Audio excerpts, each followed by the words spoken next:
So I think most of us can agree that this gospel passage that we have this weekend is kind of well known, right? Well, I thought I knew it anyway, by the story of Zacchaeus. But maybe I've been wrong all this time.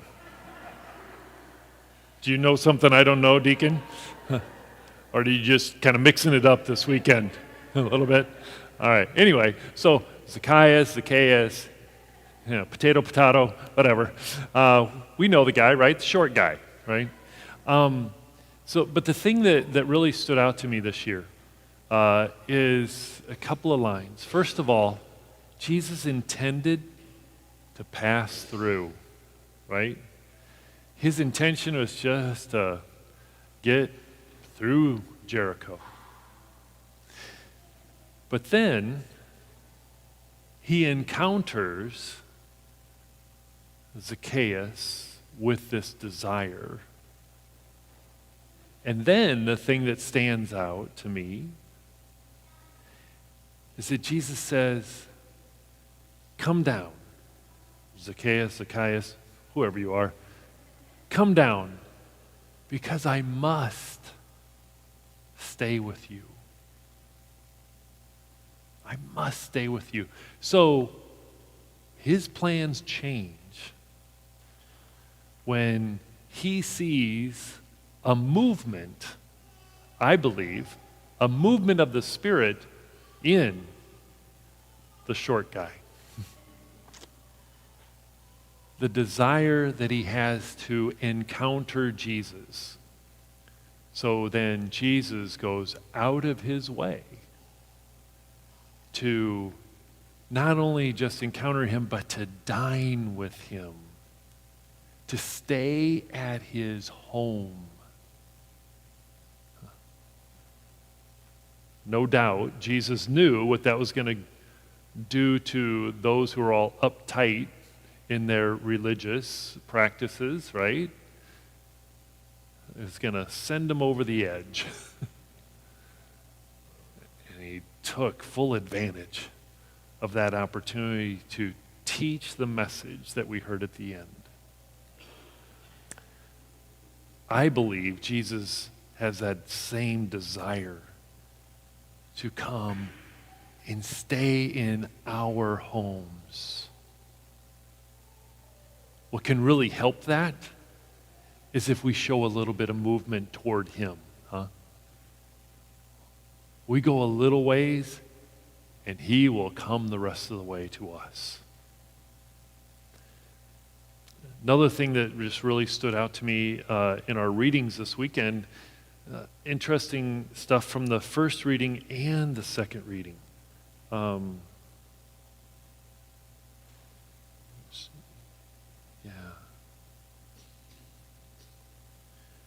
How could a thing remain unless you willed it, or be preserved had it not been called forth by you? So God, who brings about all things, can only be through God's willing it. There's also this second reading.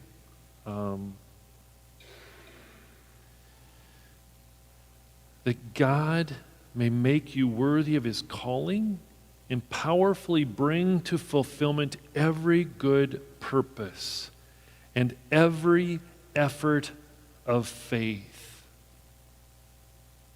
that the name of our Lord Jesus may be glorified in you and you in him. Every good purpose and every effort of faith. So these messages are coming right on the heels of the last meeting to prepare the plan for historic 24th family of parishes. You all remember who that is? The family of parishes for historic 24th is this parish known as Sacred Heart Parish in Omaha. Heard of that one, right? And St. Benedict the Moor. So we've been we've been meeting. There's been 6 representatives from Sacred Heart and 6 representatives from St. Benedict the Moor for several months now, meeting several times, trying to come up with this plan, how we're going to go from very distinct parishes to 2 still distinct parishes served by one priest. Okay?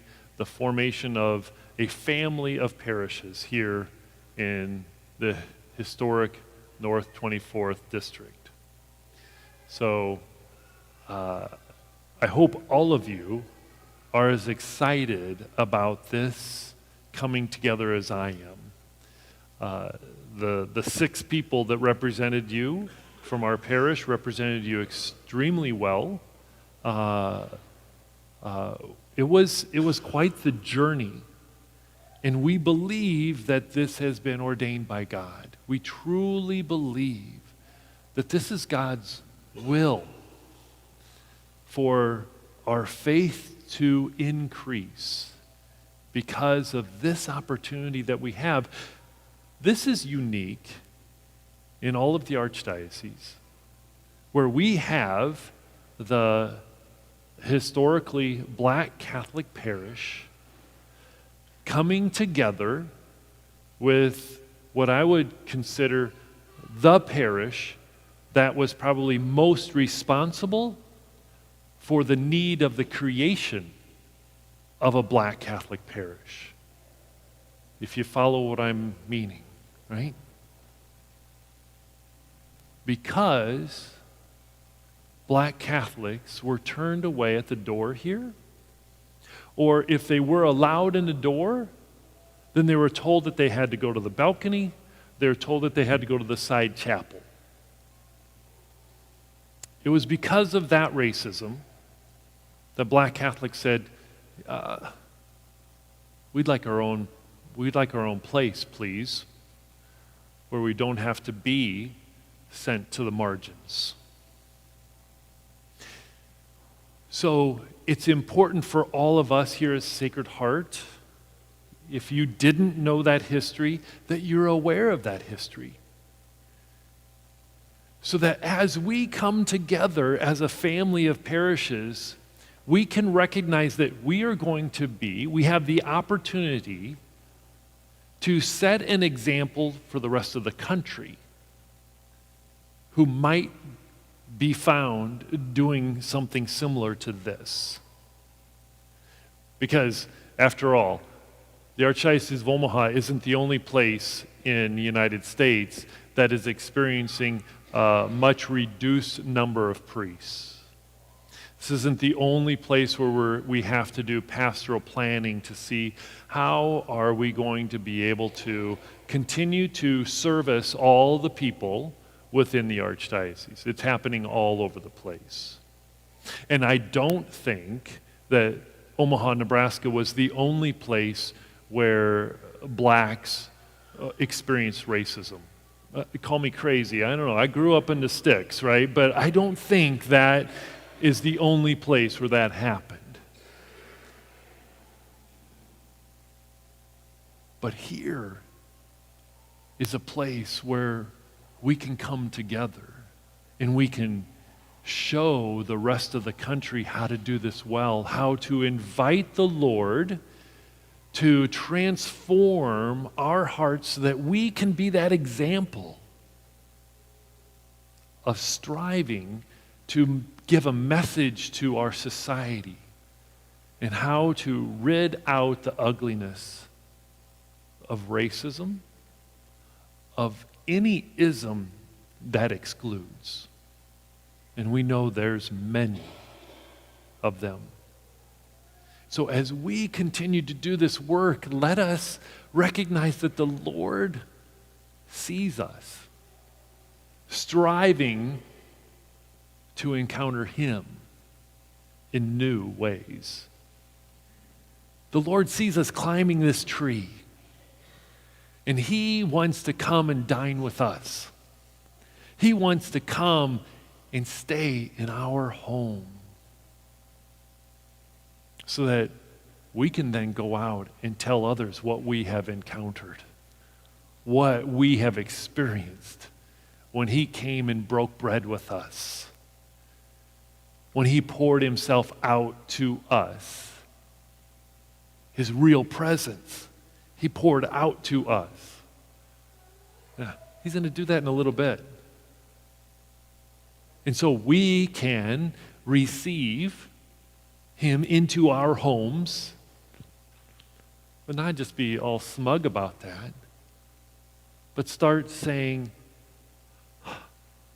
Lord, I'm ready to start converting my life. I am ready to make some changes. That sinfulness that has entered into my life, I am going to offer that up. I am going to strive to allow you to come into it. Any grudges, any prejudices that I hang on to, I want you to come there to help me transform so that I can be more of your presence. I can be like you in the world today so that we can continue to transform our world.